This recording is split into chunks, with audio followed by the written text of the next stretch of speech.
जिस नबी ने 10 साल के बच्चों को एक बिस्तर पे सुलाने से मना किया है, ओ सीमांचल वालों, आज आपके मदरसों में जवान जवान लड़कियां लड़कों के साथ पढ़ रही हैं। माफ करना, इस सिस्टम को बदल दो, ये मुनासिब नहीं है। बहुत ज्यादा दर्जा 3 तक लड़के लड़कियों को साथ में रखो, और दर्जा 3 के बाद जो क्लासें चलती हों, दर्जा 4 की दर्जा 5 की जो क्लासें चलती हों, जब लड़कियां 10-10 साल की 12-12 साल की हो चुकी हों, जवान हो चुकी हों, बालिग हो चुकी हों, अब उन लड़कों को, उन लड़कों और लड़कियों को साथ में पढ़ने की इजाजत देना ये गलत है मेरे प्यारे साथी। और ये भी कान खोल के सुन लो, मैं बार बार सीमांचल के जलसों में ये बात बोल रहा हूं कि आपके यहां जलसों में बहुत ज्यादा इख्तिलात मर्द-ओ-ज़न होता है। सड़क के ऊपर तकरीर हो रही है, पिंडाल के नीचे जितने लड़के ने उससे कहीं ज्यादा लड़के आपको सड़क के ऊपर मिल जाएंगे। पिंडाल के नीचे जितनी औरतें नहीं है उससे कहीं ज्यादा लड़कियां आपको बाजार में मिल जाएंगी। इधर से लड़के भी जा रहे, उधर से लड़कियां भी आ रही हैं। मेरे प्यारे भाइयों, ये बेपर्दगी और बेहयाई का माहौल अगर जलसे में पैदा हो रहा है तो ये बहुत गलत है, बहुत गलत है। इसी सीमांचल का इलाका है, टापू का इलाका। अभी वहां एक इलाके, एक प्रोग्राम में मैं गया, छोटा टापू, एक गांव का नाम है छोटा टापू, सुपौल के पास। हमारे मुस्तफा कमाल साहब वहां जाते रहते हैं, क्योंकि ये सीमांचल के बड़े जाने माने, बड़े अच्छी आवाज वाले शायर है, ये हर जगह जाते हैं। अब वहां मैंने देखा कि औरतों का कोई इंतजाम नहीं, रात का प्रोग्राम, औरतों का कोई इंतजाम नहीं। मैंने पूछा कि साहब आप लोग जलसे में औरतों को नहीं बुलाते? उन्होंने कहा मौलाना हम दिन में औरतों का प्रोग्राम अलग कर लेते हैं, औरतों के प्रोग्राम में कोई मर्द की एंट्री नहीं और मर्दों के प्रोग्राम में किसी औरत की एंट्री, वो भी शेरशाबादी लोग। उन्होंने एक सिस्टम बनाया है और इस सिस्टम पर अमल कर रहे हैं, और उनके यहां मैंने देखा कि बेपर्दगी नहीं है। लेकिन कटिहार में, पूर्णिया में, किशनगंज में, अररिया में, ये जो हमारा बेल्ट है, यहां मैं बहुत जम के देखता हूं जलसों में बड़ी बेपर्दगी हो रही है साहब। और वजह क्या है? जलसे में मर्दों औरतों का दोनों का आना और इख्तिलात का होना। भाई हमारे यूपी में भी औरतों का इंतजाम होता है, मुंबई में बड़े बड़े प्रोग्राम होते हैं, औरतें आती हैं, पता भी नहीं चलता, उनका अलग रास्ता है, अलग पिंडाल है, अलग उनका स्क्रीन लगी हुई है, पता भी नहीं चलता। आपके यहां साहब जैसे ही मैं 12:30 बजे आया हूं गांव में, जैसे ही आया, इधर से नौजवान लड़के जा रहे हैं, उधर से लड़कियां आ रही हैं। क्या तमाशा है मेरे भाई, आप गौर कीजिए। अल्लाह के नबी ने फरमाया बच्चे 10 साल के हो जाएं, लड़का लड़की, बिस्तर अलग कर दो। कभी आपने गौर किया? 10 साल का बच्चा बहुत बड़ा तो नहीं है, 10 साल की बच्ची बहुत बड़ी तो नहीं है, अभी नासमझ है। इस्लाम 10 साल की उम्र से बिस्तर अलग करने की तालीम दे रहा है। इसलिए दे रहा है, शैतान कब किसका दिमाग खराब कर दे हम नहीं जानते, शैतान कब किसके दिमाग में गंदगी और गलाजत डाल दे हम नहीं जानते। और मिसालें मौजूद हैं, लापरवाही बरती गई तो सगे भाई और सगी बहन के दरमियान भी गलत काम हुए हैं मेरे साथी। मेरे भाइयों, इस्लाम पर्दे का मजहब है, इस्लाम तकद्दुस का मजहब है, इस्लाम गंदगी की इजाजत नहीं देता, इस्लाम बदकारी की इजाजत नहीं देता। फरमाया जब तुम्हारे बच्चे 7 साल के हो जाएं नमाज का हुक्म दो, और 10 साल के हो जाएं और नमाज न पढ़े तो उनकी पिटाई करो। सवाल ये पैदा होता है मौलाना साहब, 10 साल का बच्चा तो बालिग नहीं है, 10 साल की लड़की तो नाबालिग है, और इस्लाम के अंदर जो अहकाम फर्ज होते हैं वो तो बालिग होने के बाद फर्ज होते हैं, नमाज बालिग होने के बाद, रोजा बालिग होने के बाद। 10 साल का लड़का तो नाबालिग है, फिर नमाज न पढ़ने पर उसकी पिटाई करने का हुक्म क्यों दिया जा रहा है? इसीलिए दिया जा रहा है जब वो बच्चा 10 साल की उम्र में नमाज का पाबंद बन जाएगा, जब वो 17 साल का हो जाएगा, जब वो 20 साल का हो जाएगा और फजर की अजान की आवाज सुनेगा, तो आपको कहना नहीं पड़ेगा, वो ठंडे ठंडे पानी से, वो गरम गरम पानी से वजू बना करके ऑटोमेटिक मस्जिद में पहुंच जाएगा। तरबियत तो करो मेरे प्यारे साथी। हम तरबियत नहीं करते हैं, हमारे पास अपने बच्चों के लिए टाइम ही नहीं है। और हम कहते साहब हम बड़े बिजी लोग हैं, हमारे पास इसलिए टाइम नहीं, हम तो रात दिन कारोबार में लगे रहते हैं, जॉब में लगे रहते हैं। माफ करना, जितना बड़ा भी जॉब हो, जितना बड़ा भी कारोबार हो, अपने बच्चों की तरबियत से आप बच नहीं सकते, उससे भाग नहीं सकते मेरे साथी। हमारे एक दोस्त हैं, बहुत दिनों तक वो सऊदी अरब में रहते थे, इलाहाबाद के रहने वाले हैं। सऊदी अरब में रहते थे, रियाज में रहते थे। वो डेली अपने बच्चों से फोन करना, हाल चाल लेना उनका मामूल था। और नतीजा ये है कि 3-4 साल तक सऊदी अरब में वो रहे, और आज भी अल्हम्दुलिल्लाह उनकी बच्ची और बच्चे सब माशाअल्लाह दीनदार हैं, दुआएं याद हैं, कुरान याद हैं, बच्चे माशाअल्लाह दीनदार हैं। आप अगर बच्चों को टाइम नहीं देंगे मेरे प्यारे साथी, अगर आप बच्चों की सही तरबियत नहीं करेंगे, ये बच्चे कयामत के दिन आपका गिरेबान पकड़ देंगे। ये बच्चे आपका गिरेबान पकड़ के कहेंगे अल्लाह ये मेरा बाप था, ये मेरी माँ थी। अय अल्लाह, लड़का बोलेगा अल्लाह मैं अगर कमाने में पीछे रहा तो मेरे बाप ने मेरा कॉलर पकड़ा, मेरी कमाई कम रही तो मेरे बाप ने मुझको रोका टोका। लड़की कहेगी अल्लाह मैं एक दिन स्कूल न गई, मेरी माँ ने मुझको रोका, मेरी माँ ने मुझको टोका, लेकिन बाप ने और माँ ने कभी नमाज के लिए नहीं टोका, माँ ने कभी लड़की को पर्दे के लिए नहीं टोका, माँ ने कभी लड़की से ये ना पूछा तू घर में लेट क्यों आई, माँ ने लड़की से कभी ये नहीं पूछा स्कूल की छुट्टी तो 2 बजे हुई तू 4 बजे क्यों आई, माँ ने कभी लड़की से ये ना पूछा तू सहेली के घर रात में रुक क्यों गई।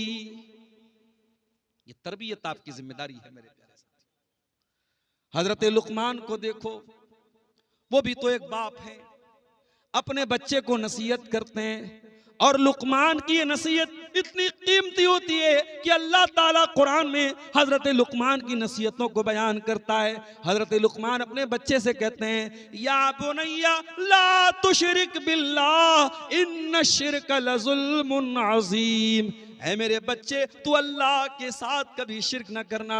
ऐ मेरे बच्चे दुनिया का सबसे बड़ा अन्याय, सबसे बड़ा जुल्म अल्लाह के साथ शिर्क करना है। पहला हक जो हजरत लुकमान अपने बच्चों को बता रहे हैं, अल्लाह के साथ तो शिर्क मत करना। उसके बाद कहते हैं या बुनैया इन्नहा इन तकुम मिस्काल हब्बतिन मिन खरदलिन फतकुन फी सखरतिन औ फिस समावाति औ फिल अर्दि याति बिहल्लाह। ऐ मेरे बच्चे एक राई के दाने के बराबर कोई चीज होगी, आसमानों में कहीं होगी, जमीन में कहीं होगी, किसी चट्टान के अंदर छुपी हुई होगी। याति बिहल्लाह, अल्लाह ताला उस राई के दाने के बराबर चीज को भी तेरे सामने ले आएगा। इन्नल्लाह लतीफुन खबीर, अल्लाह ताला बारीक से बारीक चीज की खबर रखने वाला है। लुकमान के जैसे बाप बनो मेरे प्यारे साथी। बाप बनना है।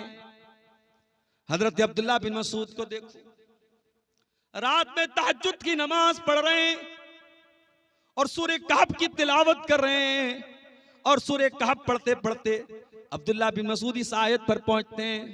अल्लाह फरमाता है फवजदा फीहा जिदारन युरीदु अन यनक़द्द फअक़ामा क़ाल लौ शि'ता लत्तख़ज़्ता अलैहि अजरा। हजरत मूसा अलैहिस्सलाम और हजरत खज़िर अलैहिस्सलाम जब दोनों एक गांव में गए और गांव वालों से उन्होंने खाना मांगा, गांव वालों ने खाना देने से इनकार कर दिया। वो दोनों बेचारे थके हारे बैठ गए। वहां दोनों ने देखा कि एक दीवार गिरने वाली है। हजरत खज़िर खड़े हुए और उन्होंने दीवार को ठीक कर दिया, दीवार को ठीक कर दिया। हजरत मूसा अलैहिस्सलाम ने बड़े गुस्से में कहा ये कंजूस लोग हैं, इन लोगों ने खाना तक नहीं खिलाया और आपने दीवार इनकी फ्री में ठीक कर दी, इनसे पैसा ले लेना चाहिए था, उजरत ले लेना चाहिए था। हजरत खज़िर ने कहा वो अम्मल जिदारु फकाना ले गुलामैनि यतीमैनि फिल मदीना व काना तहतहु कंजुल लहुमा व काना अबूहुमा सालिहा। ऐ मूसा, वो दीवार जो गिरने वाली थी वो 2 यतीम बच्चों के मकान की दीवार थी। उस मकान के अंदर 2 यतीम बच्चे रहा करते थे और उस दीवार के नीचे उन दोनों यतीम बच्चों के बाप ने खजाना दबाया था। खजाना दबा के मर गया था बाप। ऐ मूसा, अगर दीवार गिर जाती खजाना लुट जाता, गांव वाले लूट लेते। चूंकि बच्चों का बाप नेक इंसान था, वकान अबूहुमा सालिहा, बच्चों का बाप नेक था, इसलिए अल्लाह ताला ने मुझे हुक्म दिया कि मैं दीवार को ठीक कर दूं, ताकि बच्चे कल जब जवान हो जाएं तो अपने बाप का खजाना हासिल कर लें। ये है औलाद। औलाद को फल मिल रहा है बाप की नेकी का।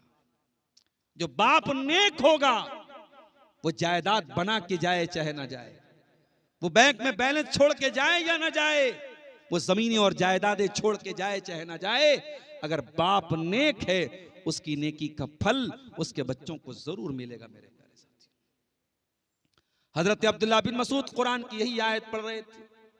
यही आयत पढ़ते पढ़ते रोने लगते हैं और सलाम फेर के अपने बच्चे की तरफ देख के कहते हैं, मिन अजली का या बोनैया, है मेरे बच्चे, रात का सन्नाटा है, तेरा बाप तहज्जुद की नमाज पढ़ रहा है। ऐ मेरे बच्चे, तेरा बाप तेरे लिए नमाज पढ़ रहा है, तेरा बाप तेरे लिए तहज्जुद की नमाज पढ़ रहा है, ताकि कल तेरे काम आ जाए तेरे बाप की नेकियां।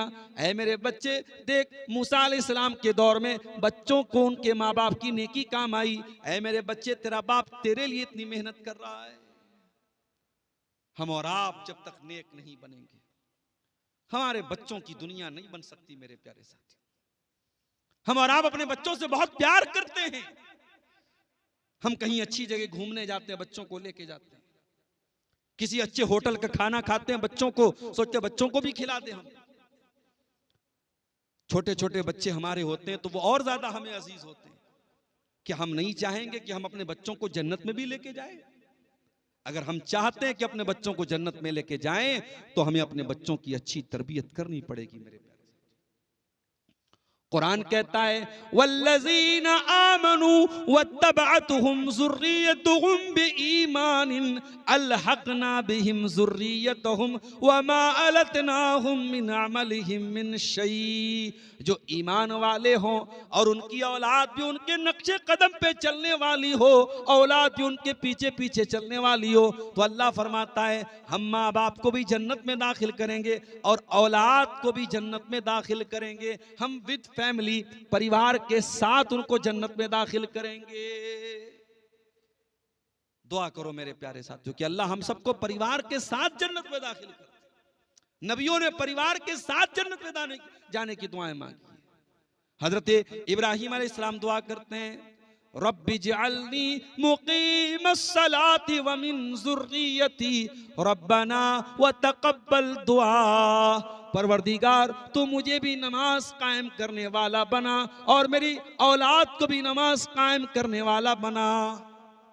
और कुरान में अल्लाह ने अपने नेक बंदों की दुआ बयान की, रब्बना हब लना मिन अज़वाजिना व ज़ुर्रिय्यातिना क़ुर्रत आयुन वजअलना लिलमुत्तक़ीना इमामा।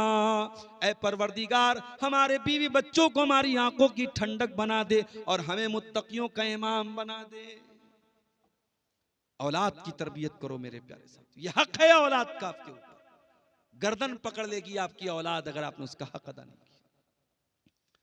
मैं कहता हूं, बच्चा यतीम वो नहीं है जिसके माँ बाप दुनिया से चले जाएं। उससे बड़ा यतीम तो वो बच्चा है, माँ है, बाप है, मगर तरबियत नहीं करते, वो बच्चा अपने माँ बाप के रहते हुए यतीम है। मेरे साथ अरबी का एक शायर कहता है, लईसल यतीमु मन इंतहा अबवाहु मिन हम्मिल हयाती व खल्लफाहु ज़लीला।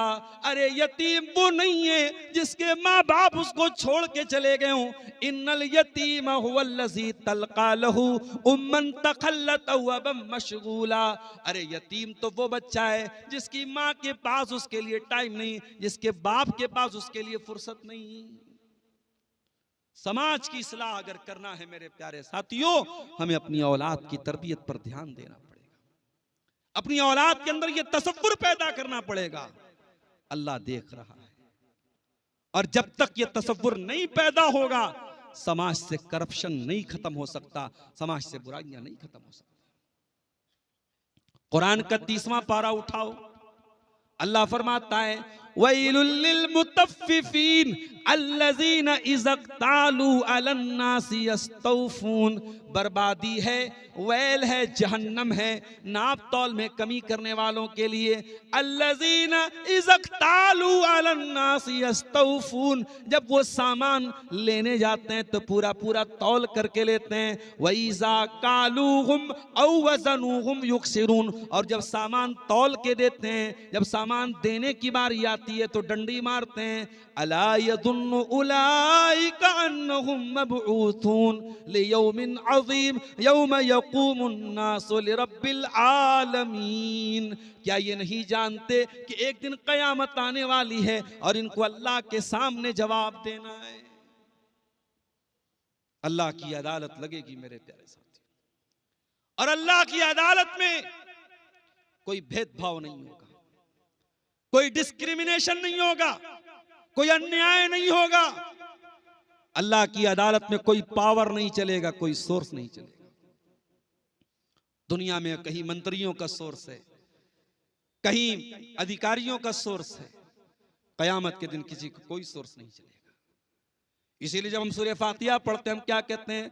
अल्हम्दुलिल्लाहि रब्बिल आलमीन अर्रहमानिर रहीम मालिकि यौमिद्दीन। तमाम तारीफें उस अल्लाह के लिए जो सारे जहानों का रब है, जो बहुत कृपालु, बहुत दयालु है। मालिकि यौमिद्दीन, जो कयामत के दिन का मालिक है। ऐ अल्लाह, 2026 चल रहा है, तू तो आज के दिन का भी मालिक है। 2025 चल रहा था, तू उसका भी मालिक था। ऐ अल्लाह, फिर ये कहने की क्या जरूरत मालिक यौमिद्दीन, तू कयामत के दिन का मालिक है। इसलिए कि दुनिया में अल्लाह ने थोड़ी बहुत हुकूमत तो दुनिया वालों को भी दे रखी है। कोई किसी देश का प्रधानमंत्री है, कोई किसी राज्य का मुख्यमंत्री है, कोई कहीं का राष्ट्रपति है, कोई कहीं का हुक्मरान है।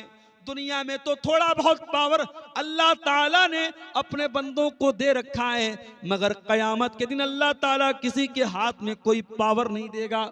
अल्लाह ताला फरमाएगा लिमनिल मुल्कुल यौम, ऐ मेरे बंदो, आज किसके हाथ में पावर है, आज किसके हाथ में किंगडम है, आज किसके हाथ में राजशाही है, आज किसके हाथ में बादशाहत है। सारी दुनिया खामोश, सारे मंत्री खामोश, सारे राष्ट्रपति खामोश, सारे राजा महाराजा खामोश। अल्लाह खुद ही आवाज देगा लिल्लाहिल वाहिदिल कहार। मेरे बंदो, आज पावर मेरे हाथ में है, आज हुकूमत मेरे हाथ में है, आज सल्तनत मेरे हाथ में, आज फैसला चलेगा तो मेरा चलेगा। कयामत के दिन अल्लाह का फैसला चलेगा, और अल्लाह के फैसले में कोई भेदभाव नहीं चलेगा मेरे साथ, कोई अन्याय नहीं होगा अल्लाह के फैसले। कयामत के दिन अल्लाह एक तराजू रखेगा, उस तराजू का नाम मीजान है। मीजान, वो तराजू कैसा होगा? फरमाया कयामत के दिन जब इंसाफ का तराजू रखा जाएगा, फला तुज़लमु नफ्सुन शैया, तो उस तराजू में किसी के साथ कोई अन्याय नहीं होगा। व इन काना मिस्काला हब्बतिन मिन खरदलिन अतैना बिहा व कफा बिना हासिबीन।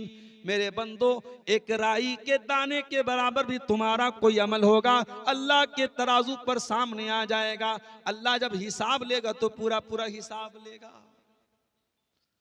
दुनिया में मीडिया ट्रायल होता है, अपराधी को पकड़ा गया, अभी अपराध सिद्ध नहीं हुआ है, मीडिया ने अपराधी बना दिया, मीडिया ने दिखा दिया ये अपराधी है, अपराधी अपराधी, टीवी पर चल गया, अखबार में आ गया, फिर 20 साल तक वो जेल में रहा। 20 साल के बाद कोर्ट ने कहा अपराध सिद्ध नहीं हो पाया, अदालत बाइज्जत रिहा करती है। 20 साल तो गया उसका, उसकी इज्जत तो गई, उसका नाम तो गया, उसके बच्चे बेचारे 20 साल तक बाप के बगैर यतीम रहे, उसकी बीवी बेचारी बेवा रही, उसका कैरियर तो तबाह हो गया। दुनिया के इंसाफ में देर लग सकती है मेरे साथ, अल्लाह के इंसाफ में कोई देर नहीं लगेगी, क्योंकि अल्लाह की अदालत में कोई मीडिया ट्रायल नहीं होगा।